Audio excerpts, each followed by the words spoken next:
This video is about to get very surgical, so stay with me, okay? Now, you probably looked at the thumbnail and looked at the album we're supposed to be talking about, and it's like, why the hell is YG on my screen?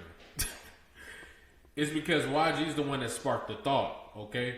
YG is about to release a song where he's openly speaking about being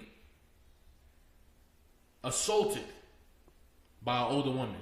You see what I'm saying? And YG being one of the people that pretty much represent hypermasculinity within our communities. And that's not a knock to it. It's just what we experience based on the circumstances and what shapes us in those circumstances. It makes it that much more powerful because somebody of his caliber does it.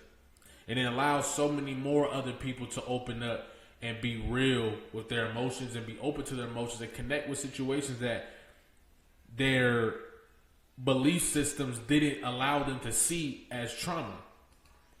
Now, my theory is, I think Jay-Z and the album that he dropped in 2017, 444, is one of the most influential albums we've gotten, and we don't credit it in that way.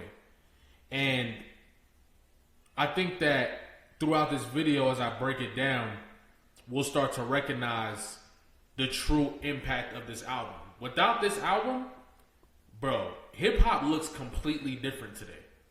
I don't know if y'all understand that, but let's take a look, okay? Hold on.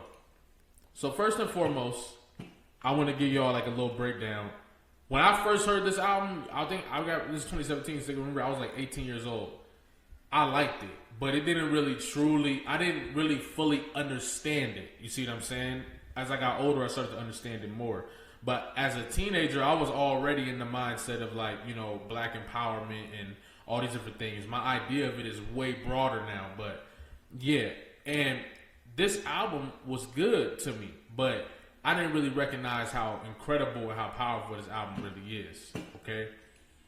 Especially when we get to songs like The Story of OJ, Family Feud, even the intro, Kill Jay-Z, is amazing. Blues Freestyle, like this album aged very well, okay? And even when we get to the story of OJ and when he's talking about how even when you reach the highest highs, you are still a nigga. You see what I'm saying? I hopefully don't get banned for that. I don't really understand YouTube and this copyright stuff. So I mean, not copyright, but violations and stuff. So I don't know. But anyway, when he's talking about this stuff, it paints such a different light for the people who admire Jay-Z. You see what I'm saying? And it makes them look at things a lot differently. You see what I'm saying? And I could see immediately the impact it had on some of the biggest artists in this generation.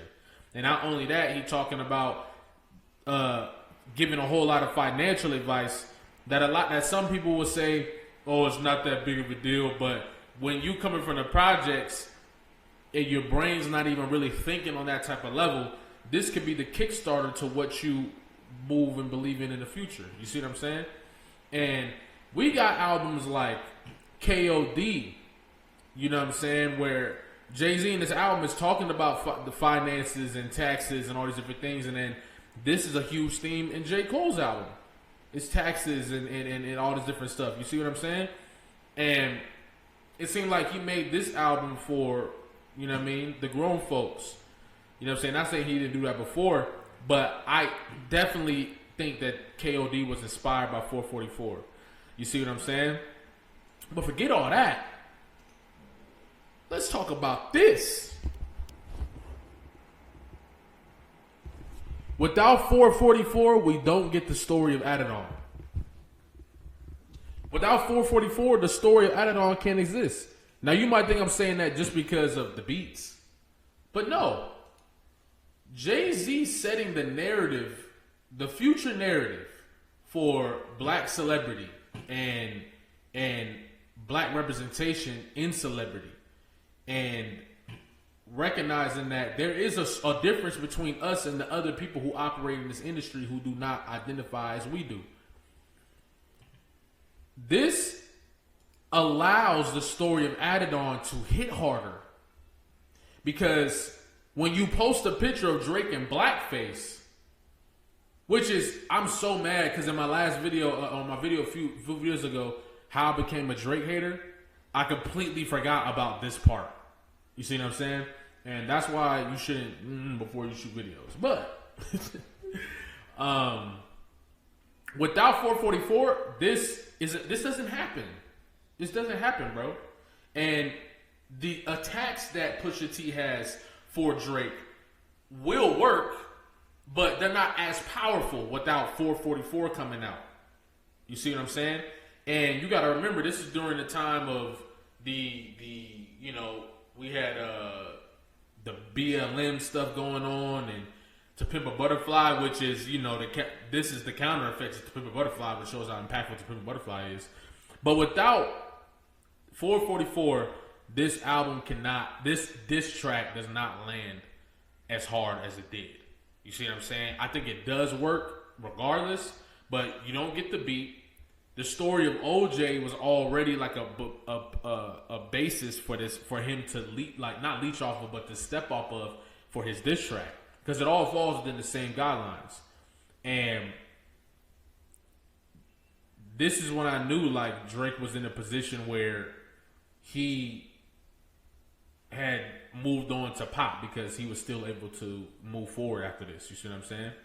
But 444 breaks these type of things down and kind of talks about characters of Drake's caliber. You see what I'm saying? So without 444, this diss track does not happen. Now, I think I have a theory.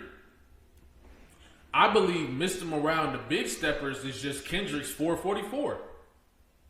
Now, I'm not saying Kendrick bit off of Jay-Z, because they're completely different albums. I think Jay-Z is speaking on things that are more of a surface level in that album, like, you know, infidelity with his wife and stuff like that. Kendrick does the same thing, but he also gets into the roots of, you know, what daddy issues cause, what hypermasculinity causes, with all this different stuff. So it's a much more layered album and you know, things of that nature. But I do think that the inspiration stems from not only his personal life, of course, but I think Jay-Z inspired him to put the album out in the way that he did. Neither albums are supposed to be commercially successful. These albums are supposed to influence the people that they are attempting to influence, and that is the goal. So, you know what I'm saying? And Kendrick created a whole lot of healing for generations with this album. He reversed curses and all types of stuff with this album. And the reason why he was able to reverse curses, because he reversed his own. And if we do that of our own personal lives, we also reverse generational curses. I, as a person, have reversed generational curses in the last year and a half in my life that will change the future of the people I love, and the people I've impacted in the future. And we all had the opportunity to do this without music, without fame, without stardom. But Kendrick Lamar did this, and I think that this was an influence by 444. And if we go through the track list and stuff and just think about the concepts of what Jay-Z was talking about, what Kendrick was talking about, that's very clear. You see what I'm saying? So just to go over it, you see what I'm saying? We got YG doing what he doing. Oh yeah, hold on. One more thing. Give me a second. I'm going to turn my mic off real quick.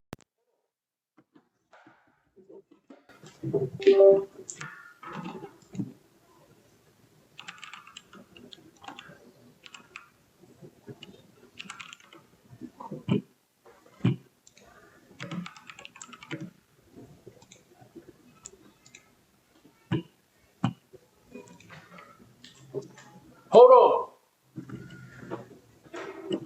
Listen.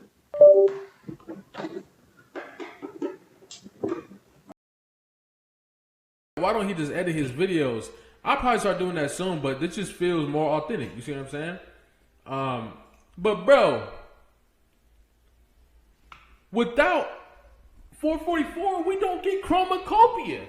Because Chromacopia was inspired by Mr. Morale and the Big Steppers, and Mr. Morale and the Big Steppers was inspired by 444, and Chromacopia is easily tied to Creator's best album. Easily his most introspective album. Easily his most raw album. I think the avalanche that 444 caused is not talked about enough, bro. It's not talked about enough. But that's all I had to say about this, bro. This is turning out to be one of the most impactful hip hop albums of all time. Okay.